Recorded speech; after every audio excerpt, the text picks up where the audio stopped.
Est-il possible d'expliquer objectivement les raisons qui nous poussent à tomber amoureux et à déterminer si une union sera heureuse ou non pour nous? Il existe en la matière un certain nombre de théories, j'en ai retenu quatre qui me semblent pertinentes et assez représentatives de notre expérience. Alors, si ce sujet vous intéresse, c'est maintenant. En préambule, je voudrais vous relire une citation d'un auteur inconnu que vous connaissez certainement. Quand on tombe amoureux de quelqu'un pour son apparence, ce n'est pas de l'amour mais de l'attirance. Quand on tombe amoureux de quelqu'un pour son intelligence, ce n'est pas de l'amour mais de l'admiration. Quand on tombe amoureux de quelqu'un pour son argent, ce n'est pas de l'amour mais du profit. Enfin, quand on tombe amoureux sans savoir pourquoi, là serait situé le véritable amour. Donc, selon cette citation, il n'y aurait donc aucune explication objective à l'amour. Pourtant, si on prend appui sur la mythologie romaine, Vénus représente la déesse de l'amour, certes, mais également la déesse du charme et de la séduction, de la fertilité et de la procréation, mais également la déesse de la civilisation. Alors ici, entendez civilisation comme recherche de communion, de connexion, de vivre ensemble. Allons regarder maintenant mes quatre fameuses théories pour que vous puissiez vous faire votre propre opinion.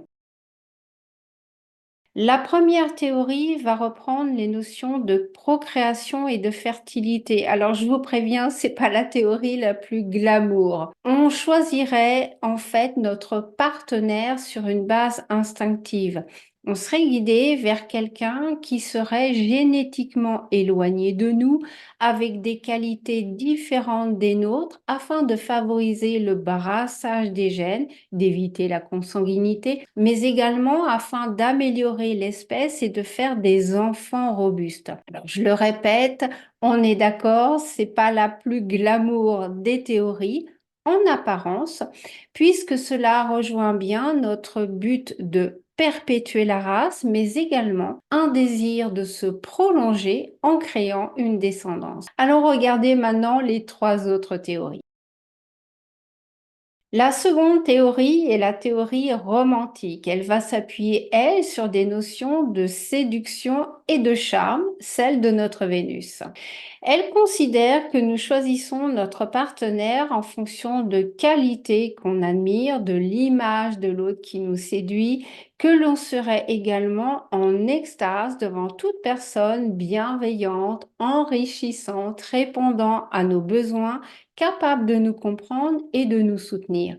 De fait, chacun va développer ses qualités personnelles pour plaire, va exercer son charme, tenter de briller, de se mettre en valeur afin d'attirer l'autre à soi. L'amour de l'autre nous donnerait aussi le sentiment de notre propre valeur. Cependant, cela implique un sujet et un objet réel et que l'idée de la relation est incluse dans la notion de sentiment. Nous serions donc sensibles à la connexion à l'autre avec un besoin d'aimer et de se sentir aimé par crainte du rejet et de la solitude.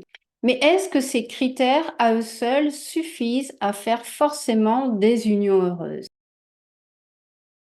La troisième théorie est celle que j'appelle la théorie de la règle stricte. Selon la psychanalyse, on tomberait amoureux non pas de ceux qui nous aiment de la meilleure des façons, mais de ceux dont on a l'habitude d'être aimé. Je m'explique. Un sentiment est la traduction psychique de nos émotions. Notre manière d'aimer proviendrait donc d'un schéma apparu pendant la petite enfance, notamment avec le parent du sexe opposé. Ainsi, si enfant, j'ai assimilé que la gentillesse, la douceur, la protection, etc.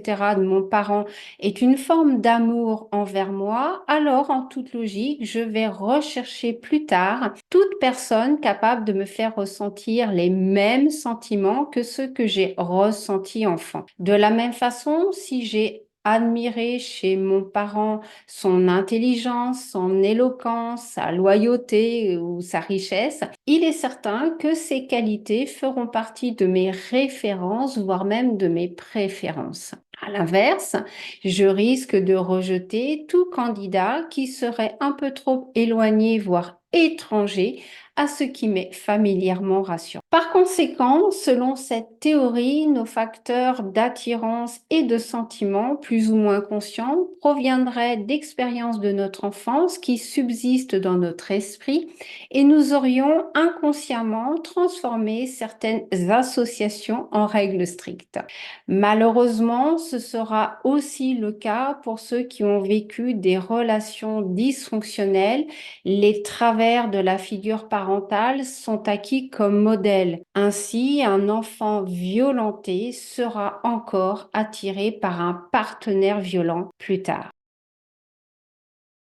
La dernière théorie est celle que j'appelle l'attirance pour le bad boy. C'est en fait tout le contraire de la troisième théorie, celle que je viens de vous expliciter. Selon cette théorie, pour ressentir de la passion, de l'excitation, on serait attiré par le contraire de ce qu'on a vécu enfant. Ici, l'amour est perçu comme quelque chose d'extraordinaire au point d'exclure tout ce qui est ordinaire. Si je reprends mes exemples préalables de gentillesse, de douceur et de protection, ici, ces qualités ne seront plus perçues comme rassurantes, mais comme fades, ennuyantes, voire même inquiétantes. Il y a ici un besoin de se sentir vivant dans un schéma nouveau, challengeant, électrisant.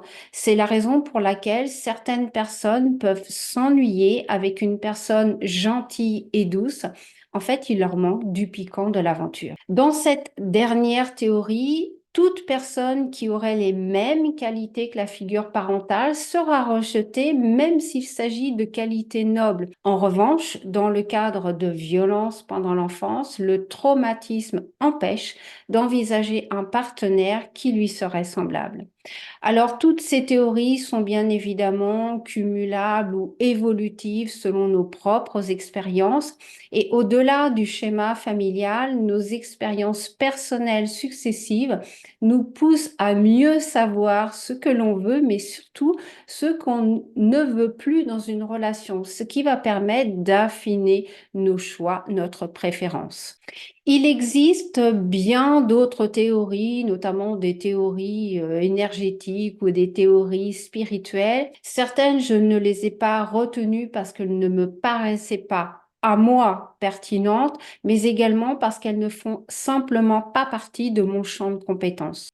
Au niveau astrologique, maintenant, le signe de votre Vénus natale, si vous êtes un homme, peut symboliser la femme idéale pour vous, celle qui vous charme et vous séduit. Pour les deux, donc les hommes et les femmes, ce signe va représenter à la fois les qualités que vous admirez chez l'autre, mais également vos propres talents. En maison, on va parler ici de domaine ou de champ d'expérience où on recherche la paix, l'harmonie, la quête de satisfaction, mais également là où on peut exprimer nos talents créatifs. C'est également le champ d'expérience où on tente de plaire et de nous rendre agréables.